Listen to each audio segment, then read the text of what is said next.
Hello everyone.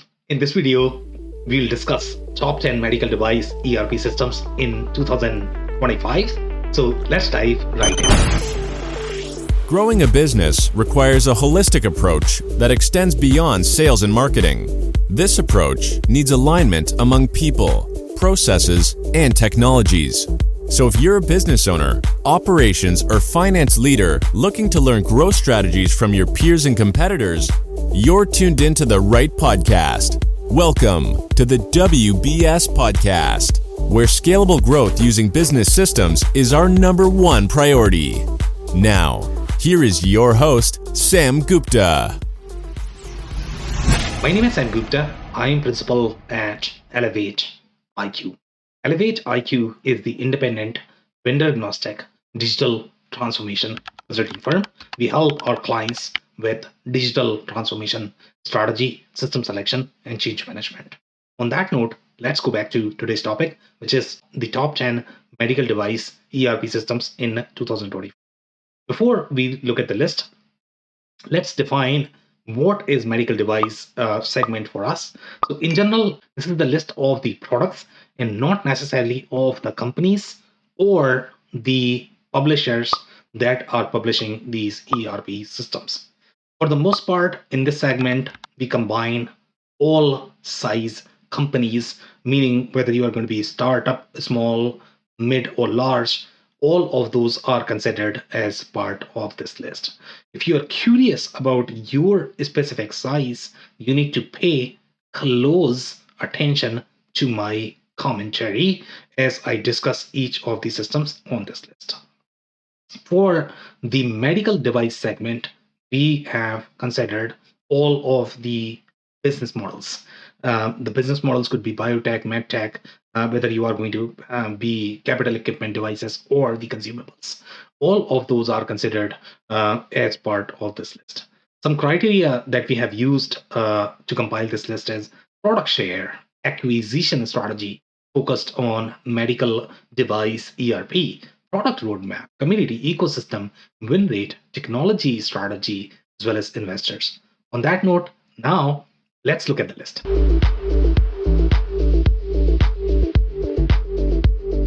Number 10 on our list is Syspro. And Syspro, if you're not familiar with that, it is the smaller system for medtech and consumable centric. Even though they have support for discrete and process manufacturing processes, and that's where this is going to be a huge advantage for medtech companies. In general, a lot of medtech companies are going to have some of the process manufacturing capability that they are going to require, for example, formulation, but then they also require discrete support. In those cases, it can cover both of them. Some other ERP systems that we have on this list may be able to cover just one. So that is going to be a huge plus for Syspro. In general, the way their ERP and the inventory layers are designed, you are going to get a feel of SAP.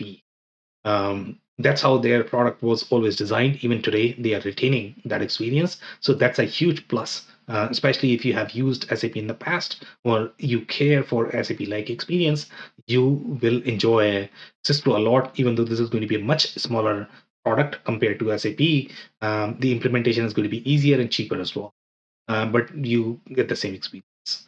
Some limitations to keep in mind is when you look at the medtech specific last mile compliance, for that you will require a lot more add-ons as well as the consulting effort. So that's going to be a little negative for Syspro. Overall, in some medtech verticals, you are going to require the lot and serial number flexibility. We have seen cases where they require multiple serial numbers and multiple lot numbers, and sometimes both of them together. So if you require all of that flexibility, some systems might not be able to support that. Even Syspro might struggle there. They are not designed for that flexibility. And then their global capabilities are going to be limited as well. So if you are going to be present in just one country or a few countries, then they are probably going to be okay. But if you are looking for global operational synergies, they might not be right. So that's number 10.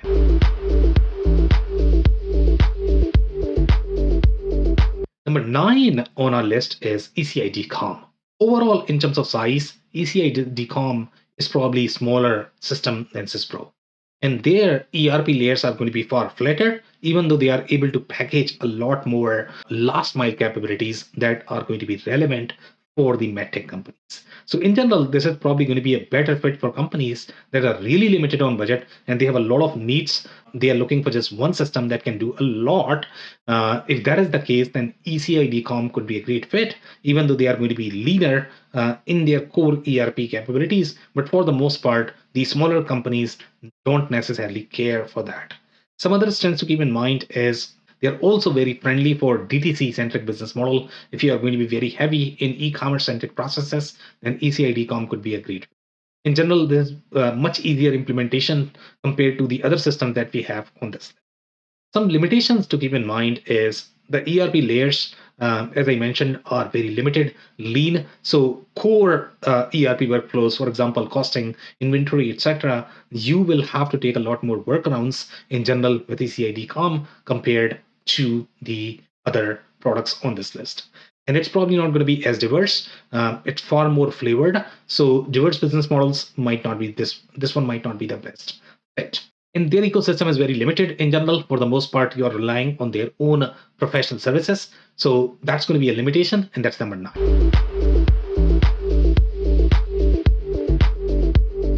Number 8 on our list is Oracle Cloud ERP. And Oracle Cloud ERP is a much bigger system compared to your Syspro and ECI DCOM. So here we are looking for very large global publicly traded companies. Those are the ones that will like Oracle Cloud ERP a lot. In general, you are going to find a lot more global financial capabilities that you might not find with the other systems on this list. So if your goal is going to be to consolidate a lot of those entities in one system, then this will make sense. But then you are going to lose on the operational capabilities. It does not cover those capabilities as deeply because it's trying to cover a lot of business models together just because they are designed for that diversity. Some limitations to keep in mind is limited last mile capabilities, and the suite capabilities are going to be limited as well. And for SMB companies, it might be a little overwhelming, it might be expensive, so it might not be the best fit for very small companies, and that's number 8.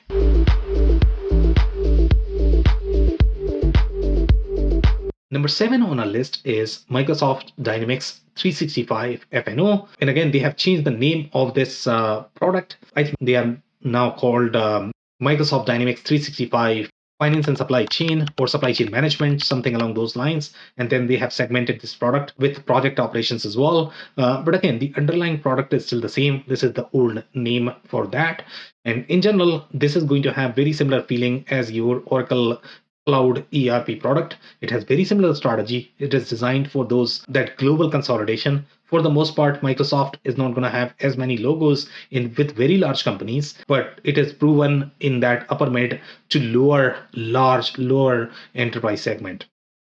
Some of these trends to keep in mind from the Microsoft Dynamics perspective is it is ideal for those diverse business models when you are trying to consolidate all of those global entities in one system. Some limitations to keep in mind is the last mile capabilities are going to be limited, and that's where you are relying on those third-party add-ons. So because of that, you are going to have a lot more implementation risk. The implementation is going to be complex in general, just because you are getting a lot more from the third-party vendors. And the suite is not going to be as tailored as some of the other products. Medical device-centric capabilities, those are not going to be as flavored. So that's number 7.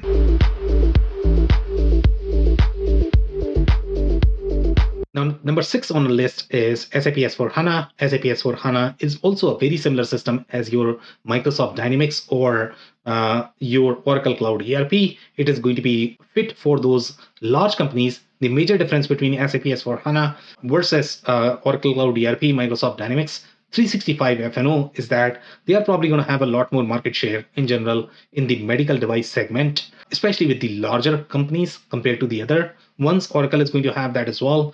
Microsoft may not have as much as what SAP is going to have. And then The unique layers that you need to think about is with SAP is SAP does have the HANA platform, which could be positive or negative depending upon how you look at it. HANA does help with the performance, and that is validated, at least through our tests. But then some people also complain, especially if these are going to be very small companies, that HANA conversion does add substantial overhead from the implementation perspective. So depending upon what you care for, and if you are limited on budget, then you might need to think before looking at SAP S4 HANA whether that conversion might be worth. So those are some of the limitations, and that's number 6.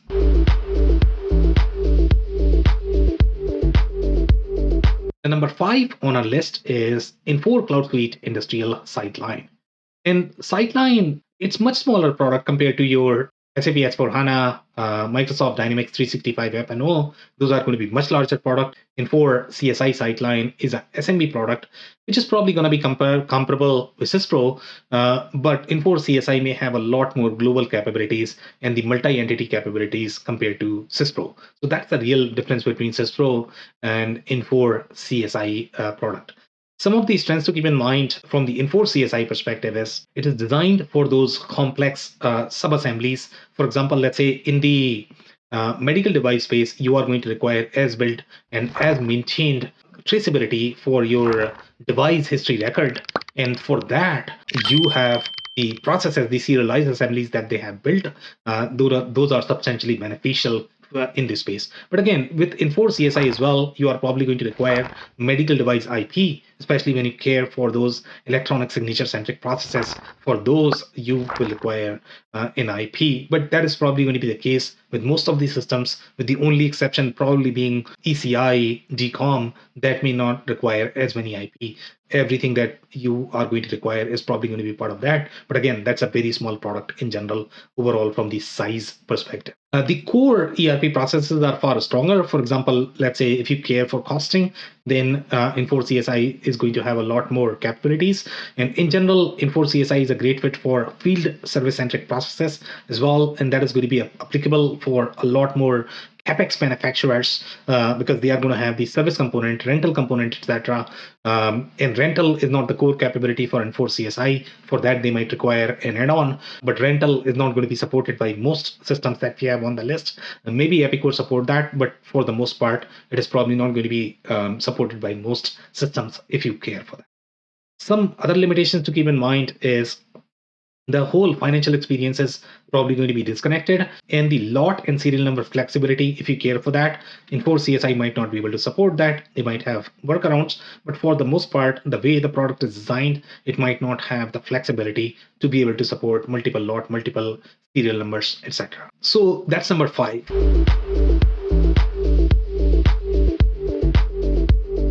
Number 4 on our list is Epicor Kinetic. And Epicor Kinetic is very well proven among SMB MedTech manufacturers. Overall, from the size perspective, it's a very similar product as your Infor CSI, maybe a little larger. They have a lot more processes in general supported as part of the product. But again, it's not going to be as big as Sage X3 or Infor LN or M3. Those products are going to be much bigger in general. Obviously, the SAP, Oracle, Microsoft, they are going to be far bigger compared to these, but Epicor Kinetic is probably somewhere in between for the SMB metric manufacturers. The strengths of Epicor Kinetic is, number 1, it supports that formalized engineering. And for the most part, for the majority of the medtech manufacturers, that's definitely going to be a key criteria to mandate the formalized manufacturing. It is designed for that. In general, the inventory is going to be very complex as well. With the other systems, when you look at the attributes are only going to be part of the initial phase. They might do a little bit of analytics there, but they might not necessarily be part of the planning. And that's where Epicor Kinetic is really strong with those inventory-centric processes. Some limitations to keep in mind from Epicor Kinetic perspective is it might not be as deep from the global financial perspective compared to other larger products because it's a very SMB product in general. And depending upon what you care for from the field service and quality experience perspective, depending upon your architectural preferences, the field service and quality processes might not be as embedded compared to, let's say, Infor CSI or Infor LN, and their ecosystem is weak and the marketplace is probably weak as well. So if you are buying the complete suite, Epicor Kinetic is a great fit. But if you have to pick and choose, that's when Epicor Kinetic may be more expensive. So that's number 4.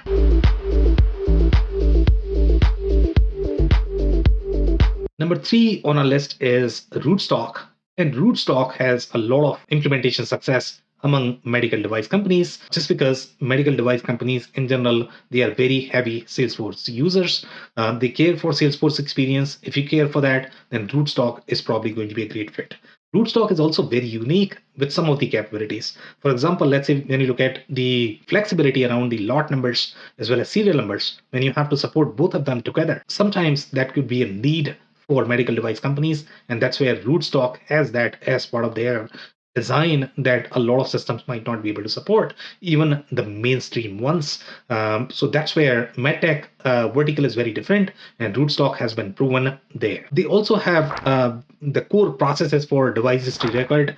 For example, when you look at the whole as built as maintained process, and when you have to swap out serial numbers in the as maintained one, and you require the complete traceability, side by side comparison, all of those processes are built as part of the product. Other things that you need to keep in mind from Rootstock perspective is this is probably going to be one of the systems that are really exciting from the AI first perspective.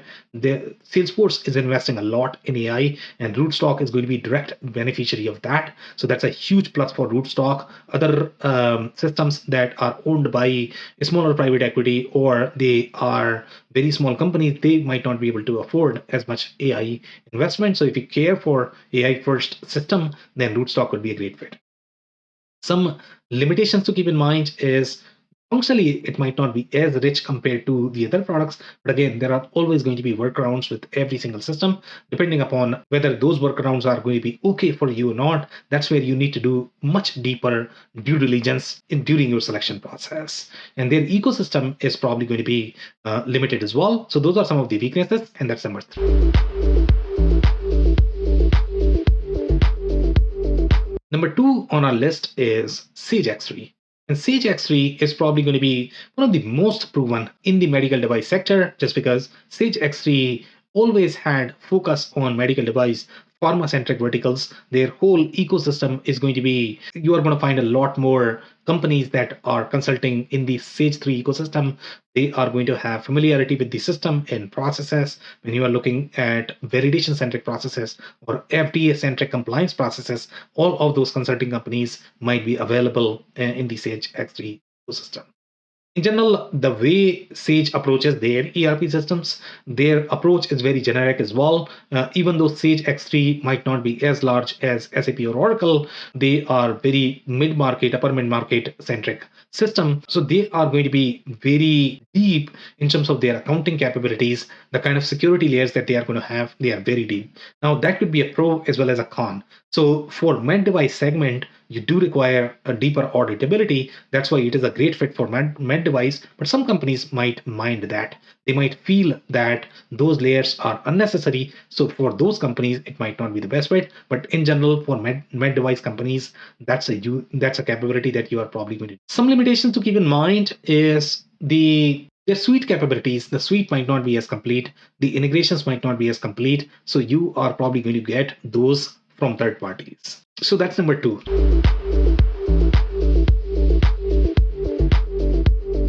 Number 1 on our list is QAD. And QAD is probably going to have as much penetration as your Sage X3 or Syspro, Rootstock. They all have very high penetration, especially in the SMB medtech segment. So QAD is probably going to be a best fit for supply chain heavy medical device companies, just because the kind of suite it does support the supply chain processes. It's going to be far more complete compared to the other systems that we have on this list. They also have very strong global capabilities. So it's slightly larger product compared to the smaller products. For example, if you compare this with Syspro, etc., Syspro, Rootstock, they are probably going to be smaller compared to your QAD. QAD is a much bigger product. It's a far more complete suite in general. The limitations to keep in mind from QAD perspective is it might not be as diverse.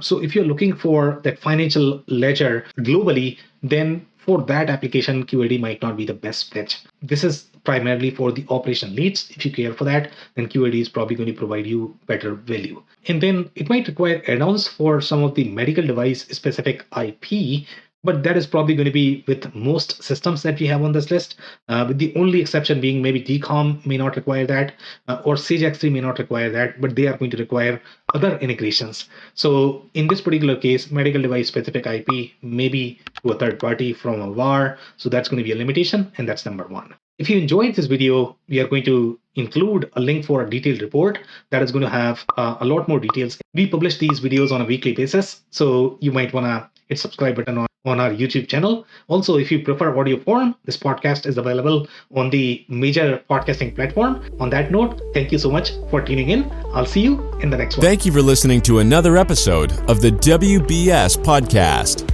Be sure to subscribe on your favorite podcasting platform so you never miss an episode. For more information on growth strategies for SMBs using ERP and digital transformation, check out our community at WBS.rocks. We'll see you next time.